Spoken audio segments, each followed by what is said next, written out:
Hello everyone, welcome back to the Anti-Guides.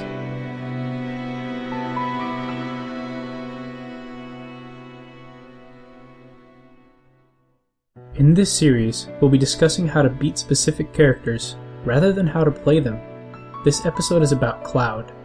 I'll begin with an in-depth analysis on Cloud's moves, whilst also explaining the importance of the technicalities of Smash, such as frame advantage and airspeed. Then I will go over Cloud's recovery and the special nuances of it. Then we'll go over what stages Cloud has an advantage on. Lastly, I'll be going over which Cloud players to study, as well as which Cloud killers to study. Let's begin.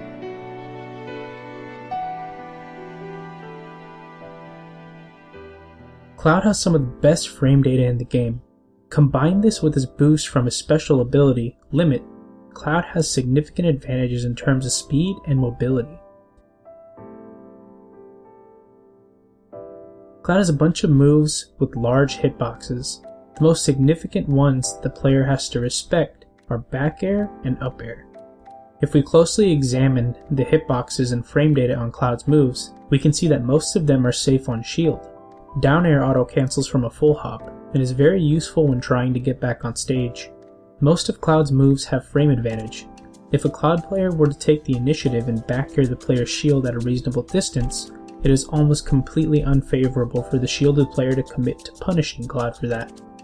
Cloud can easily move away or even retaliate with another offensive move. Combine this with his limit, it makes it even more difficult to counter a Cloud that has taken the initiative. However, not all of Cloud's moves have this kind of frame advantage. That is to say, some of Cloud's moves have punishable end lag and cooldown. It is your job to know what to do in situations when those moves are used, and to not hesitate and to get most out of those situations. While the most simple answer is to have the proper spacing, it is not the easiest thing to do because each character can only retaliate at a specific distance at different speeds. Sometimes you'd be forced to go for an evasive option. Cloud can usually cover those too because of his great air and ground speed. The most important thing to remember is that Cloud should not be given this freedom to space himself. If you are using shield to block a Cloud's move and are prepared to retaliate after, something as simple as tilting your shield upwards can give you a few more frames to punish Cloud.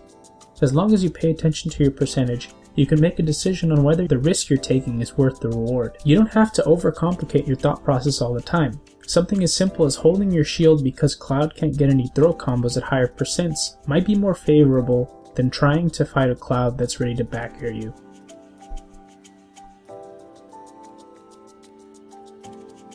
Cloud's up air is not only capable of juggling the opponent, it's used for getting out of combos, and it also leads it to a kill at certain percents. The move itself is a kill move.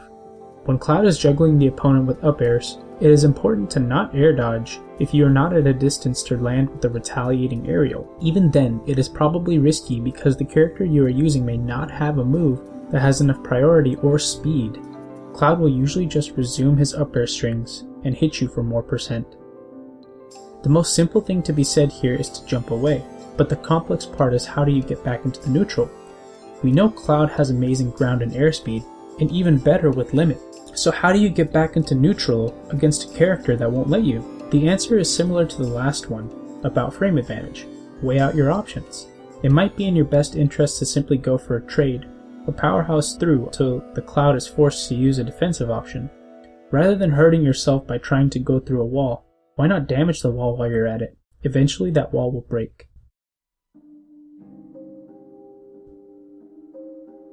While the previous section was filled with mostly theoretical situations, this section will be straightforward.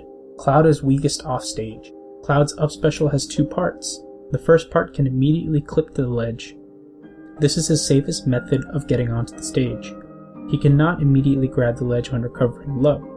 If he is higher, he has to either float to the stage or ledge, or press the special again to grab the ledge. Already we can see significant issues with his up special, but there are even more. Let me start with the special properties of Cloud's recovery. After frame 17 of Cloud's up B, he is unable to tech if he is hit into something. This only works with single hits. The only exception is the spinning animation, which happens 30% of the time. With this information, so far you have 3 forms of edgeguarding Cloud when he's recovering. You can stage spike him when he's recovering low, You can attack him if he's a little higher than the ledge, or you can simply shield if he's able to get you with the first hit but isn't too high.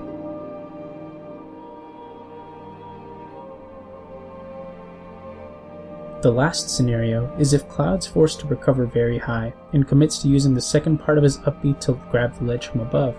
There are many ways to punish this. When you power shield a move in Smash, you can act immediately after with the move out of shield.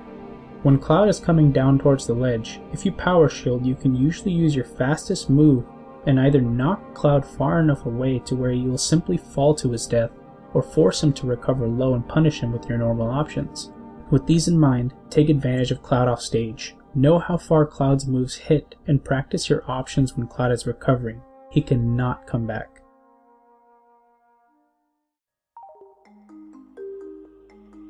The stage options when fighting Cloud vary depending on the character you are using, so the best thing for me to do would be to list what advantages Cloud has on certain stages. I won't be considering Lylat in this scenario because I still do not believe Lylat should be considered a legal stage, and will stand by it. On Battlefield and Dreamland, Cloud can easily set up frame traps and juggles with his up airs on the platforms. He can also up special out of shield on the top platform. When recovering from the air, his dare is less effective due to the platforms blocking his way down. But the same can also be said when considering Cloud's up air when you are trying to get back onto the stage. On Smashville, the platform offers a place for many characters to charge their moves with some safety. Cloud is no exception, even with his recovery. Final Destination is an interesting pick, mostly because the stage offers a large space in which Cloud can move, but it might not necessarily be a good thing for him. This is heavily dependent on who you choose. It could be easy to run and or space yourself from Cloud on Final Destination. Town and City offers a combination of what Smashville and Final Destination offer. The only difference is the height that Cloud is at in the first transformation's platforms. Cloud has to commit to get on them, and he also has to commit to stay on them. You could say you're at an advantage when he is on those platforms. The ceiling is also lower on Town and City, and Cloud does have a lot of moves that can kill off the top.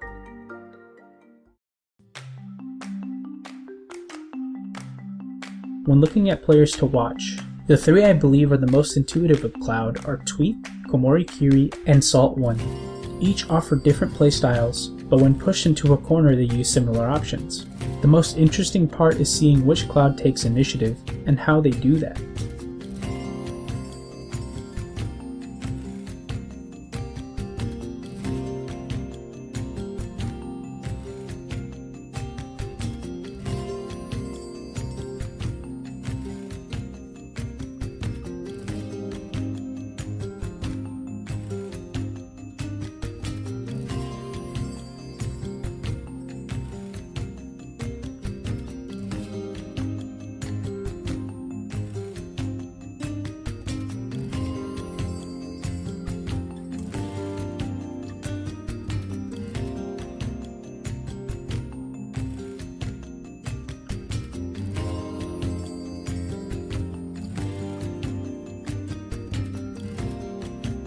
The three players I would watch that fight versus Cloud are Esam, Zero, and Dabuz.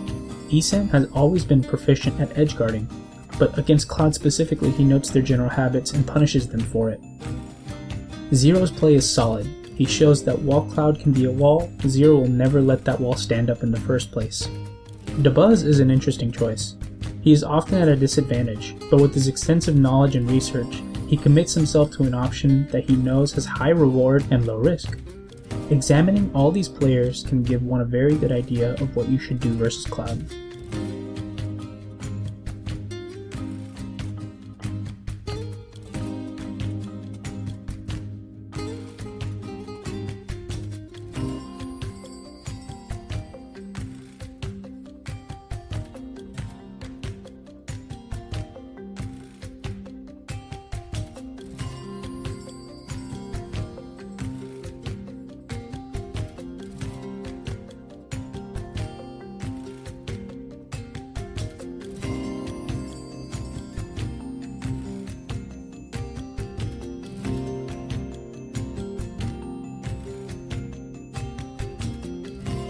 Thank you guys for tuning in to this episode of The Anti-Guides. I hope you enjoyed it. Please look forward to the next one, and don't forget to subscribe and share this video.